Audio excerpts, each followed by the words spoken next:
Dans l'actualité ce soir, le Burkina Faso discute avec le secteur privé pour la mise en œuvre de son PNDS, un nouveau référentiel pour le développement du pays. Le pays qui compte sur ce secteur privé pour relancer son économie et le concours est très attendu. On en parle dans ce journal. Discussion également avec les syndicats de l'enseignement supérieur. L'université publique au Burkina traverse des difficultés sérieuses qui peuvent remettre en cause la qualité de l'enseignement dispensé. Quelle thérapie de choc a apporté à ces maux que vivent les étudiants et autres acteurs? Éléments de réponse dans cette édition. À Fadan Gourma, un gang de malfrats multirécidivistes avait recours à des méthodes occultes pour opérer. Pour arriver à leur fin, ils s'adonnaient même à la profanation des tombes. Explication dans ce journal.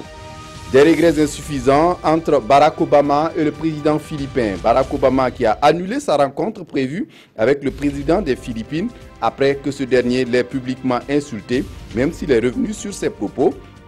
La querelle a jeté un froid sur le sommet de l'Association des Nations d'Asie du Sud-Est. Mesdames, Messieurs, bonsoir. Ravi de vous retrouver. D'abord, l'ambassadeur de France au Burkina, Gilles Thibault, est en fin de mission. Il est allé dire au revoir au président du Faso cet après-midi et louer les efforts du Burkina Faso en matière de développement et de paix sociale. Le point avec Mokhtar Ouedraogo et Omar Zombré. L'ambassadeur de France, Gilles Thibault, est en fin de mission au Burkina Faso. Après 3 ans de service, il est venu annoncer son départ imminent au président Roch-Marc Christian Kaboré. J'ai noué avec le président du Faso, au cours de mon séjour, des liens d'estime et d'amitié. Le séjour de 3 ans n'a pas été de tout repos. Il a été des plus tumultueux avec les différentes crises qu'a traversé le pays ces 2 dernières années. Mais de tout cela, Gilles Thibault retient beaucoup des hommes intègres. Dans les crises très graves qu'ils ont traversées, les gens ont su faire preuve toujours d'une très grande intelligence collective, d'un sens du pardon et de la concorde tout à fait remarquable. Au moment où la situation aurait pu basculer dans le drame, les Burkinabés ont fait preuve d'une grande retenue. Après le Burkina Faso, Gilles Thibault est annoncé comme ambassadeur au Cameroun, où il prendra service dans quelques jours. Auparavant, ce matin, Gilles Thibault était chez le Premier ministre Paul Kaba-Tieba pour la même raison. Pour les 3 ans passés au Burkina, il affirme avoir apporté au bien-être des Burkinabés. Gilles Thibault qui annonce par ailleurs l'arrivée d'investisseurs français au Burkina la semaine prochaine. Issaka Ouedraogo, Gouma Ernest Nebié. Au Premier ministre, il a parlé du bilan de ses 3 ans de mission au Burkina. Je suis heureux de constater la détermination des autorités burkinabées à aller de l'avant. Et nous avons échangé avec le Premier ministre sur les différents chantiers que le pays a ouverts. Et puis c'était aussi l'occasion de dire combien, comme ambassadeur de France, j'ai été honoré de servir la relation franco-burkinabé pendant les 3 années passées. Il a réaffirmé le soutien de la France au Burkina pour sa relance économique. Une délégation importante du patronat français va se rendre ici dans quelques jours. Les entrepreneurs français et aussi internationaux continuent à s'intéresser au pays. Et il y aura également à la fin de l'année une rencontre internationale à Paris pour aider le Burkina à se développer. Si le Burkina Faso apprécie l'arrivée d'investisseurs étrangers comme les Français, le pays compte également sur son secteur privé pour relancer son économie. Surtout que le pays s'est doté d'un nouveau référentiel en matière de développement. Le concours du secteur privé est donc très attendu. Adama Guiti, Mounira Kéré. La version officielle du PNDS, le Plan national de développement économique et social présenté au secteur privé. La contribution des acteurs du monde des affaires figure en bonne place dans ce nouveau référentiel de développement et cette rencontre doit permettre de trouver les voies et moyens pour une implication efficace du secteur privé dans le succès du PNDS. C'est le secteur privé qui crée la richesse. C'est le secteur privé qui crée les emplois. Donc le rôle de l'État, c'est de créer les conditions de rentabilité de l'investissement privé. Il faut mettre en confiance donc, les secteurs privés, demander concrètement ce que nous attendons, c'est-à-dire en termes de facilité également pour pouvoir apporter une contribution, aussi bien dans la production, la création d'emplois. Le coût global du PNDS est estimé à plus de 15 000 milliards de francs CFA. Il doit être financé à hauteur de 63,8% par l'État burkinabé. Les 36,2% devront être comblés par les partenaires techniques et financiers, les Burkinabés de l'extérieur et le secteur privé. À partir du moment où l'État optimise ses ressources, il faut maintenant que le secteur privé aussi, à travers des mécanismes qui existent, comme les partenariats publics et privés, dont on va parler, comme également la souscription aux émissions de bons de trésor, ou d'obligations de trésor, aux emprunts nationaux que l'État va lancer, que le secteur privé donc, les achète pour donner les moyens au gouvernement et à l'État pour financer les investissements structurants. La réussite du PNDS est une affaire de tous, a souligné le chef du gouvernement. C'est pourquoi il demande au secteur privé de soulever les réformes à entreprendre dans l'environnement des affaires pour une mise en œuvre efficace du nouveau référentiel de développement. Dans la mise en œuvre du PNDS, aucun effort n'est à négliger. La finance islamique, par exemple, pourrait apporter grandement à ce processus. La Banque islamique de développement compte ainsi créer dans le pays une banque islamique. Une délégation de la banque est allée en parler avec le Premier ministre. On en parle aussi avec Issaka Ouedraogo et Bouma Ernest Nebié. Au Premier ministre Paul Kabatieba, une délégation du groupe de la BID est venue parler de la création d'une banque islamique au Burkina. Nous avons échangé sur la question de la création d'une banque islamique au Burkina Faso dans un avenir proche pour voir dans quel cadre la Banque islamique de développement pourrait ouvrir des guichets d'une banque islamique commerciale pour diversifier un peu l'offre de produits financiers. La délégation a également échangé avec le chef du gouvernement sur l'émission d'un emprunt obligataire islamique.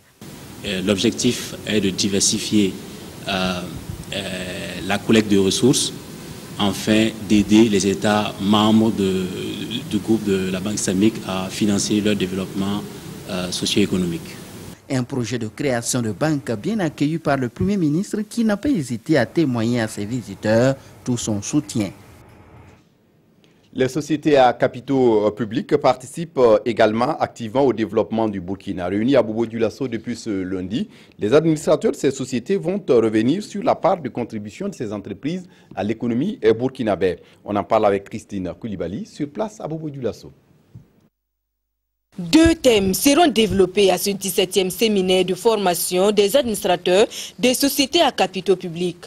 L'optimisation de la participation des acteurs aux sessions des conseils d'administration d'une part et la responsabilité sociale des entreprises d'autre part. Cette formation est essentiellement axée sur les outils utilisés par les administrateurs, par le commissaire aux comptes et toute personne impliquée dans la gestion de l'entreprise. Le premier module que nous aurons donc à faire sera donc axé sur le programme d'activité. Nous allons aborder donc le budget. Le budget c'est en fait quoi? C'est l'objectif chiffré. Nous allons nous attacher donc à l'analyse du budget. C'est donc une tribune d'amélioration de la gestion et un espace d'échange d'expériences de bonnes pratiques en matière de gouvernance d'entreprise qui sont ainsi offerts aux acteurs. Depuis 17 ans, de façon ininterrompue, le ministère du Commerce, de l'Industrie et de l'Artisanat organise justement donc cette session de formation au profit de nos administrateurs qui justement donc dirigent, j'allais dire, nos sociétés à capitaux publics. L'objectif visé, justement, c'est de renforcer davantage leur capacité, de les outiller davantage, afin qu'ils puissent évidemment faire face aux différentes missions qui sont les leurs dans le cadre justement donc de la gestion des sociétés à capitaux publics, afin donc de les rendre beaucoup plus performantes pour le bonheur, bien sûr, de notre pays. À cette première session du 5 au 10, succédera une autre prévue du 19 au 24 septembre 2016. Dans l'actualité ce soir, amphithéâtre surpeuplé, manque d'infrastructures académiques et retard accumulé, mais aussi manque d'enseignants, l'université publique au Burkina souffre. Quelle thérapie apporter à ces maux que vivent les étudiants et les autres acteurs? Le gouvernement vient d'engager ce matin la discussion avec les syndicats de l'enseignement supérieur. La rencontre espère aboutir à des solutions structurelles. Moussa Ouedraogo, Moukoun Dabiré. Le Premier ministre face aux structures syndicales de l'enseignement supérieur et de l'innovation.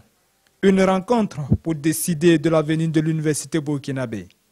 Au cœur des négociations, la question de la gouvernance universitaire. Pour Paul Kabatieba, l'enseignement supérieur est le levier fondamental du développement du Burkina. Et le Premier ministre d'inviter les partenaires à discuter avec pour seul intérêt de sauver l'université. Embauchant la même trompette, le ministre de l'enseignement supérieur et de l'innovation a dit toute la volonté du gouvernement de parvenir à un accord avec le syndicat pour en finir avec les retards dans les universités.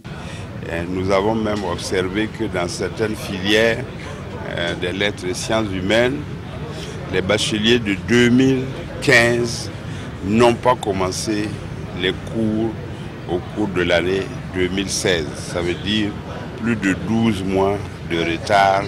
C'est tout à fait inacceptable.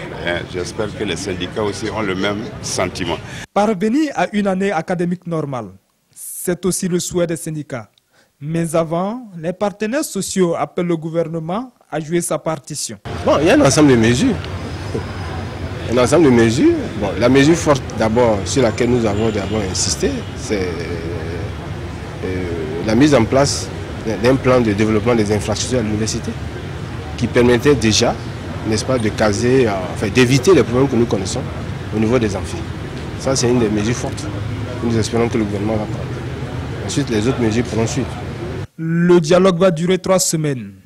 Et de ce conclave d'enseignants-chercheurs sortira une thérapie à même de sortir l'université burkinabé des maux dont elle souffre. C'est du moins le souhait du Premier ministre Paul Kabatieba.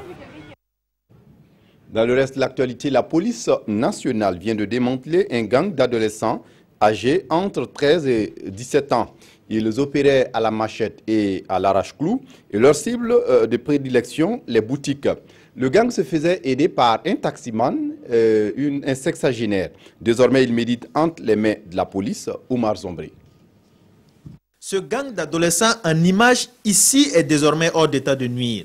Composé de 10 mineurs dont l'âge est compris entre 13 et 17 ans, ils opéraient avec un chauffeur âgé de 60 ans. Ce gang a été démantelé par la police nationale en collaboration avec la brigade anticriminelle. Ils ont été 4 au départ. Il y a un qui a pu prendre la fuite. Alors, on a conduit les 4 d'entre niveau pour les investigations et 5 jours après les enquêtes, on a pu mettre la main sur le fugitif du nord de Tanga et tenez-vous bien en possession de nouvelles machettes qu'ils venaient d'acquérir. Comme de vrais professionnels, ces enfants bien organisés ont un mode opératoire assez atypique. Ils ciblent d'abord les boutiques, c'est sûrement dans la journée, ils l'ont affirmé. Et le soir venu, à partir de minuit, ils font appel à leur conducteur qui vient les déposer au lieu en tout cas ciblé. Ils vont directement à la boutique à l'aide d'arrache-clous qu'ils ont emporté, au moins 2 arrache-clous. Ils forcent les grilles de ces boutiques-là. Mais ceux qui bouclent les ruelles n'hésitent pas à agresser violemment toute personne qui tenterait vraiment à venir au secours des victimes qui crient le plus souvent fort. Comme mesure de précaution, la recette est toute simple. Si des cas comme ça arrivent, il faudra que les voisins qui tentent même de secourir les victimes qui crient à haute voix, et voilà, qu'ils puissent aviser, appeler directement, rapidement le 17, le 16 ou le 10-10. Le premier groupe de ce gang a été interpellé à bord de ce taxi. Grâce à la collaboration de la population, l'enquête a pu être bouclée. Et le commissaire d'en appeler à plus de collaboration en dénonçant tout cas suspect. Je vous le disais en titre à Fadan Gourma, les malfrats sont des multirécidivistes et avaient recours à des méthodes occultes pour opérer. Leurs victimes, ce sont surtout les commerçants, mais aussi les paisibles citoyens qui vivent chez eux. Pour arriver à leur fin, ces malfrats s'adonnaient même à la profanation des tombes. Constat sur place avec Lambert Soma à Fadan Gourma. Des gris-gris fabriqués à base d'ossements humains, de linceul et autres tissus mortuaires, voici la recette qu'utilisaient ces présumés bandits spécialisés dans le cambriolage des magasins et boutiques ainsi que des domiciles. C'est au cours d'une patrouille que le chef de bande a été interpellé le 27 août dernier vers 2 h du matin en provenance d'un cimetière. L'intéressé a été trouvé en possession d'un pic à gaz, d'une cisaille, d'une machette, des amulettes et d'un tissu de linceul, le tout fourré dans ses habits. Il dit revenir des cimetières où il aurait profané des tombes. Leur mode opératoire consistait à fracturer des portes à l'aide d'un pic à gaz ou à arracher les lames des fenêtres avant de s'introduire chez leurs victimes. Quand il arrive au moins devant ses victimes, il y a, comment on appelle ça, une poule noire dedans, qu'on a écrasé avec les ossements humains. Avec ça, il utilise pour au moins donne au moyen de voir de ses victimes et rentre. La partie provient des cimetières. Avec ça, on mesure le mort avant de l'enterrer. Au nombre de 6 personnes, dont 2 féticheurs, la bande avait comme butin une gamme variée de matériel. Et c'est avec joie que cette victime a retrouvé ses marchandises. Les pertes, ça estime donc au moins à 1 600 000, les batteries donc, comme donc, et les pinets. Je remercie beaucoup donc, le commandant donc, de la gendarmerie et ses personnels. Vraiment, les mots me manquent. Le commandant de compagnie a invité les personnes victimes de vol de moto à prendre attache avec ses services car plusieurs de ces engins étaient en possession des présumés bandits. Un mot d'agriculture dans ce journal. Le Burkina Faso veut développer sa filière soja dans l'espoir d'améliorer la sécurité alimentaire du pays. Ce matin, le ministère en charge de l'agriculture était en discussion avec un groupe français qui travaille dans le domaine. L'objectif est de créer des partenariats. Le Burkina Faso produit annuellement 30 000 tonnes de soja par an. Et Souleymane Sanou, Maïmouna Traoré. En juin dernier, une délégation du ministère de l'Agriculture a effectué une visite à Paris pour s'enquérir de l'expérience d'Agropole sur la culture, la transformation et la commercialisation du soja. Aujourd'hui, les travaux se poursuivent avec ces échanges, cette fois-ci entre les responsables du ministère en charge de l'agriculture et ceux d'Agropole, ainsi que des acteurs de la filière au Burkina Faso. Nous commencerons par prendre l'expérience de l'organisation qui est faite en France et voir dans quelle mesure, à chaque maillon de la filière, nous puissions développer notre stratégie. Dans cette initiative, le gouvernement burkinabé peut compter sur Agropole qui promet de mettre son expérience au service des acteurs de la filière. Notre souhait est d'apporter une contribution à la réflexion et aux efforts d'accompagnement du Burkina dans cette filière, en apportant les compétences, les éléments de réflexion qui ont été ceux de la filière française à plusieurs moments, tant sur les aspects d'organisation du monde agricole, de la relation entre le monde agricole et la partie aval, et également sur les problématiques qui sont celles du financement des activités. C'est aussi une occasion pour la partie burkinabé de nouer des partenariats avec des acteurs français pour le développement de la filière soja au Burkina Faso. Et puis en santé, on évoque cet atelier sur le planning familial, une rencontre pour renouveler les connaissances, mais aussi pour insister sur la nécessité de ces méthodes pour le bien-être des familles au Burkina. Ismaël Silima. La promotion de la planification familiale passe par la création d'un environnement qui lui est favorable. Foi du réseau des champions pour le financement de la santé et de l'ONG Agir PF. Pour y arriver, ils ont élaboré des textes pour créer des conditions d'amélioration des services de planification familiale.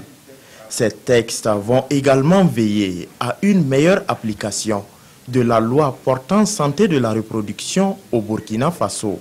Il y a par exemple des textes qui auront certainement trait donc aux droits, aux devoirs des prestataires, également aux droits, aux devoirs aussi des utilisateurs de la planification familiale.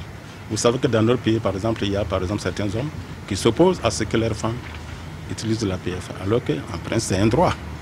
Donc il faut que tout cela soit connu des populations. Cette rencontre a servi de cadre pour valider les textes élaborés avant de les soumettre pour adoption. Nous avons fait des simulations Et nous voyons que sans maîtrise de la fécondité et avec maîtrise de la fécondité, que ce soit au niveau de l'éducation, que ce soit au niveau de la santé, que ce soit au niveau du développement économique, chaque État qui l'a adopté a fait des économies substantielles. Autant de raisons qui ont permis à ce projet de bénéficier du soutien du ministère de la Santé ainsi que de l'USAID. Après 2 ans de pause, le Salon international du tourisme et de l'hôtellerie d'Ouagadougou reprend du service.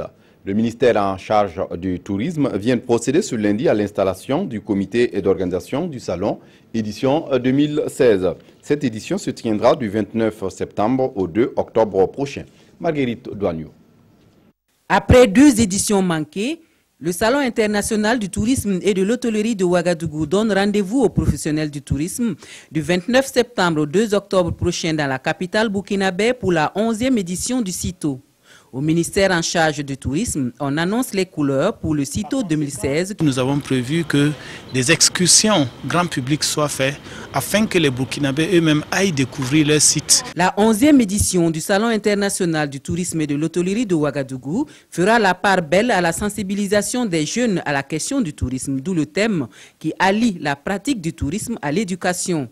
Les innovations du salon cette année vont dans ce sens. Chaque région viendra avec ses potentialités et exposera aussi au vu de tout le monde ce qu'ils ont comme réalité, comme richesse.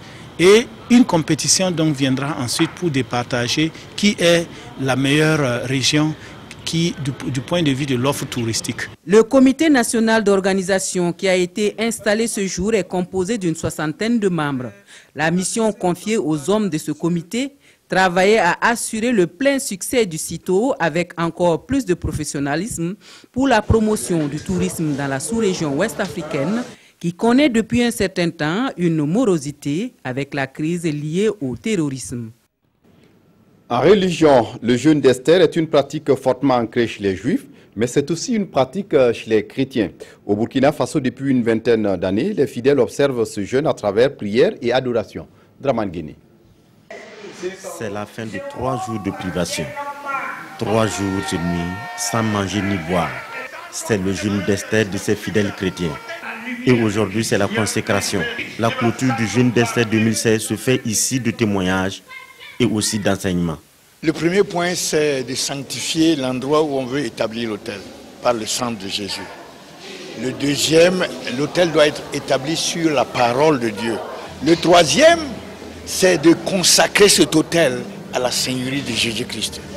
À tout autel, il y a un homme fort et Jésus doit être l'homme fort de l'autel pour la prière, pour la moisson. La grande moisson, c'est le thème de ce jeûne d'Esther. Je repars là d'où je suis venu avec un gros paquet. J'espère, par la grâce de Dieu, toujours pouvoir mettre en pratique pour vraiment terrasser, déraciner, anéantir tous les autels qui ne sont pas de Dieu. Et ce jeûne est venu encore accomplir une grande chose au Burkina Faso. Parce que le message était axé d'envoyer de force les gens pour aller chercher les âmes pour l'église. Organisé chaque année dans la première semaine du mois de septembre, le jeûne d'Esther rassemble des fidèles du Burkina et d'autres pays de la sous-région et de l'Occident. À l'étranger, le président philippin Rodrigo Duterte, coutumier des grossièretés, a provoqué une polémique en qualifiant Barack Obama de fils de pute. Le président américain a aussitôt annulé leur rencontre prévue ce mardi. La querelle entre Obama et Duterte jette un froid sur le sommet de l'ASEAN. Des regrets insuffisants, Barack Obama a annulé sa rencontre avec le président des Philippines, après que ce dernier l'ait publiquement insulté, même s'il est revenu sur ses propos injurieux. La querelle a jeté un froid sur le sommet de l'Association des Nations d'Asie du Sud-Est. Elle a également terni la visite d'Obama dans cette région, pièce maîtresse de la politique étrangère et économique des États-Unis contre Pékin. Je sais que les vestiges de la guerre continuent à briser des vies ici au Laos. Beaucoup de bombes lancées n'ont jamais explosé. Au fil des années, des milliers de Laotiens ont été tués ou blessés, des fermiers cultivant leurs champs, des enfants en train de jouer. Les blessures, une jambe ou un bras amputé durent une vie entière. Obama est le premier président américain en exercice à se rendre au Laos. Il a annoncé une aide supplémentaire de 90 millions de dollars sur 3 ans pour déterrer les munitions non explosées. Et puis on referme ce journal avec la revue de presse des quotidiens du jour. La revue de presse est signée Aimé Solange Guima. Les médias publics à travers le Synatic vont en grève demain, annonce le journal de tous les Burkinabés. Il précise que les échanges entre le ministre en charge de la communication et le Synatic entrepris le 5 septembre se sont avérés infructueux. Ainsi, le Synatic a-t-il décidé lors de l'Assemblée générale tenue le 5 septembre dans la soirée du maintien de son mot d'ordre de grève de 24 heures ce mercredi 7 septembre 2016 à la Bourse du Travail. Le secrétaire général du Synatic, Siriki Dramé, met par ailleurs en garde les briseurs de lutte à l'interne comme ceux de l'extérieur qu'ils seront identifiés, dénoncés et combattus avec la dernière énergie. Des propos rapportés par le quotidien d'État. À lire également dans les parutions du jour les revendications du syndicat autonome des contrôleurs et inspecteurs de travail qui observent depuis hier une grève pour montrer leur mécontentement suite au mutisme des autorités sur leur plateforme revendicative. À l'international, précisément au Gabon, on apprend dans le quotidien que l'opposant Jean Ping a appelé les Gabonais à résister par tous les moyens pour faire tomber le président réélu. Car selon lui, Ali Bongo veut tuer les Gabonais. Assurément, affirme aujourd'hui au Faso, le spectre de l'interminable cahotement politico-militaire ivoirien s'installe au Gabon. La question que l'on pourrait se poser, indique le pays, est de savoir jusqu'où ira le bras de fer entre Bongo et Ping à propos de la victoire à cette présidentielle. Pour l'instant, ce qui est sûr, remarque l'observateur Palga, le mur commence à se fissurer du côté des vainqueurs contestés avec la démission du ministre gabonais de la Justice. C'est tout pour ce journal. Merci de votre attention. Très bonne suite de programme sur la RTB. Au revoir.